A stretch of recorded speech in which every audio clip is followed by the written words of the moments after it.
John Aylesham for Boating New Zealand magazine. We're aboard the White Pointer 970 Pro Sportsman with Rex and Angus Bryant from White Pointer Boats. Rex, 30 years in the business. This is your flagship vessel? Certainly is. 32 actually, but we sort of got busy and forgot about getting on and celebrating the 30 years. So yeah, it's been a bloody long journey, and this has definitely been a magnificent model in our range that we've been developing over some probably nearly somewhere between 15 and 20 years since. And when you say you've been developing the model, does that mean that things change as you go along? Not a great deal. We've always had a very solid hull design that, you know, stems back to that 32 years stuff. You know, we haven't been able to fault it. Right. Our customers have loved it. They've kept coming back for it. It's a very high performance hull shape. Mm-hmm. It's not what you see commonplace, but it is migrating more and more as time goes by. But it's a very solid platform, nice shape that gives us an outstanding ride. The lines, obviously, above the waterline are something I'm pretty big on styling. And the look, I think, is very, very important in a boat. Yeah, a style that I believe will do the test of time. And, right. And it's certainly done that now, and I think it'll just carry on doing that. So we're tweaking things now, not majorly. So, you know, in that 32 years, more than 600 boats, you know, what is it that you think sets White Pointer apart? In the earlier years, I think we were seeing the very beginning of aluminium boat building. Right. And shaping them was fairly agricultural. And they got used way beyond their design, you know. Parameters, yeah. So they got a bit of bad press. So having good early plate, good early in the game, thick plate early in the game with good shape, got us going at a crucial time. And we've evolved with that, and much of it was stuck with actually. Mm-hmm. And I've always said if the sea conditions don't change, we've got a spot on hull. So we've just continued to perfect and refine and strengthen the brand and make it a very secure, safe investment. And some of your manufacturing techniques are somewhat unusual too in terms of what generally happens with aluminium boat builders. Yeah, well, it's a good point. I mean, really it's nothing new. It's old-fashioned boat building. Right. It's the old-fashioned way with a modern material. So, you know, they've always shaped the boats upside down for hundreds of years, stretched the planks over frames and stuff like that. So nothing new about that. But, you know, early in the piece we did it in aluminium, and until then really only really hardcore commercial boats were built that way. And we honestly thought we were going to be building commercial boats in Gisborne 32 years ago, and we were that naive. But, you know, we started to realise that we had to stylise this commercial construction for the recreational market. And that's been the whole DNA of our boats. Right. Can we just touch on that fact? You know, you're building, you know, these highly regarded boats out of Gisborne, which, to be fair, is quite a way away from some of the main centres in New Zealand. What was behind that decision? Well, it's home, right. Born and bred. I'd been around the world a few times. I'd worked in different places, and always felt, you know, a bit homesick. And I thought, you know, I want to defy the odds and make it a goal to make this work in Gisborne. Plus, Gisborne is a very good test ground. Yes. It has got exceptional fishing, and it got exceptional boating community that really demand a lot of their boats. And so they've helped me grow this, the locals. They've been outstanding supporters of our brand for a pretty small regional town. It's punched way above its belt for support for this product in Gisborne. And, you know, your owners, they are a fairly special bunch, and as I understand it, talking to you earlier, that most of the boats you sell, you're selling to people who've owned White Pointer boats before.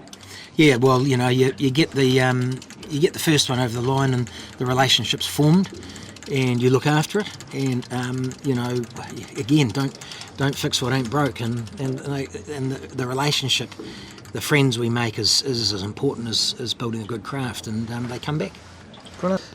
Angus, this is probably a question for you. The future of White Pointer boats, and where do you fit in with the whole scheme of things? So I've been working in the fabrication shop for the past 3 years, I think now, maybe a bit over 3 years after finishing up down at uni. Yeah, running the show in there now. Got a team of 8 fellas. Everyone's keen, They love the new factory. They show up to work on time every morning with a big smile on their face, and they just love to get into it. They love looking back on boats like these too, especially for views like this, and seeing the work that gets put into it, you know, in a small town like Gisborne, right. with the team we have, and yeah, no, it's pretty cool. And clearly it's something you personally enjoy. Yeah. No, I love it. Been big part of it for the last 10 years of my life. Going out fishing and being around the workshop and just seeing everything that comes out of the factory. You're in it for the long haul. Yeah, yep, definitely think I'm in it for the long haul. Brilliant. I love it. But this particular model we're looking at is the Pro Sportsman, Yep. and that is our most purest fishing platform. Okay. And that's a back end we developed, nicely curved, good flow around a central island motor, so you can seriously fish around the perimeter of the cockpit without any interruption. So the power plant for this particular boat is what? So this is the Big Daddy Volvo, Okay. D6, 440 horsepower, with the new DPI drive, so all electric steering. You get people come along and say, I want an outboard for all the space in the cockpit. But for a diesel, we make use of it. And you fish around the perimeter of the boat. That's right. So you keep everything contained and tight in here, and you make use of it. Tuna tubes, they look to me to be pretty serious tuna tubes. Yep, they're big. They're Big with, ones. Big with big pumps. In good quality fittings, Rex, Yep, good quality fittings pay. It's these nice new rod holders that came out, the Evolution 360s. I didn't think they'd be so popular when they came around. These are fixed, these ones in the back corner, and those are rotating ones around there, so Okay. mix of the two. bait station, that's removable if you don't want to use it. Yep, that's sort of our outboard style bait station really. Yep. That some guys just want in this model. The live bait tank is kept compacted and tucked away without it, protruding out. The hump in the middle is a bit of a byproduct of the leg trim for trailering. I see. So we can reduce that. In fact, the previous leg, the DPH leg, used to have a flat floor. But we can limit the leg and reduce that if there's an issue. The transom door is a pretty cool little feature. Opens out this way, folds out, and it's a ladder all in one. And it's a decent sized door to pull a fish in, and quite low to the waterline. So, all right, it's first and foremost a big day boat. Okay. Really, not a weekender. Right. We do different things differently with our weekenders. Yes. Certainly comfortable for a few people to stay a night on. We've got a double berth there, conventional V-berth. Yes. We've got a little mid-height hammock berth. Yes. And we've got a retractable table here that makes another single there. So you could have 4 here comfortably. What is definitely comfortable is the helm seat that you're sitting in.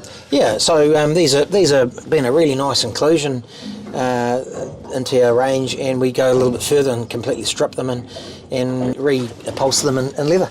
That's an option. Yep. And a lot of things we actually talk about on this boat are all options. So there's always a process to get to the boat you want to have built. Of course. And this owner's chosen Furuno electronics, a nice big screen, but you've got plenty of room on this dashboard should you want to, upgrade again. It's well future-proof to remove all that and change the layout and put different screens in if the customer ever so decides.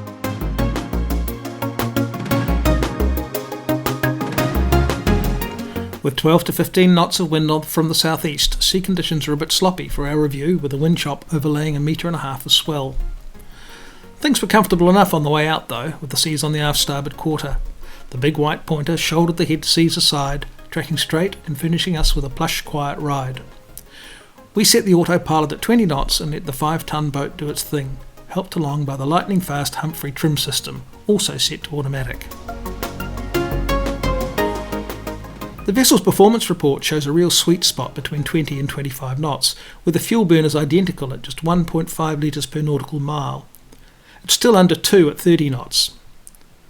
Maximum engine torque is at 2,500 RPM, which is why the boat conquers a seaway so effortlessly at 20 to 21 knots. At 22 knots, engine load is just 50%. Fed and watered, and with the bulk of the photography taken care of, we began the return journey, stopping along the way to try our luck live baiting for kingfish around the bait schools we encountered. We were able to operate the Volvo Penta low-speed trolling mode, which allowed us to creep around at anything between 1 and 2 knots, pending the wind and sea. This is a very cool function of the DPI drive. On the way back, the seas were pretty much on the nose, but Overdraft shrugged them off, and with Rex at the helm pushing us along a bit, we made good speed through a confused sea. The ride remained remarkably comfortable even when we launched off some of the bigger waves. I kept waiting for the boat to slap or thump, but was disappointed every time. And while there was enough spray to keep the windscreen wipers busy, Inside the wheelhouse, everyone was relaxed, comfortable and warm.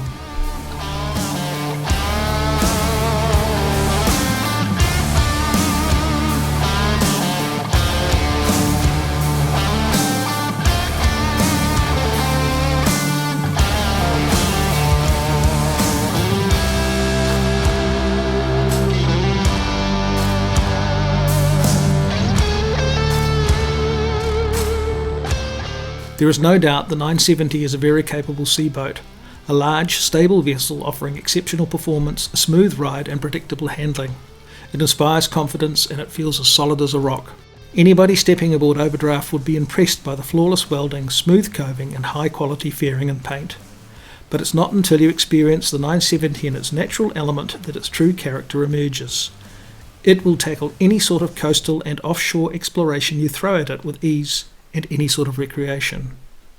An admirable expression of aluminium boat building excellence.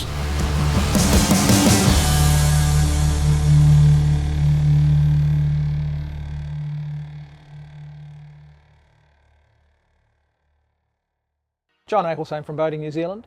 Thanks for watching. If you'd like to see more of these videos, please subscribe to our channel.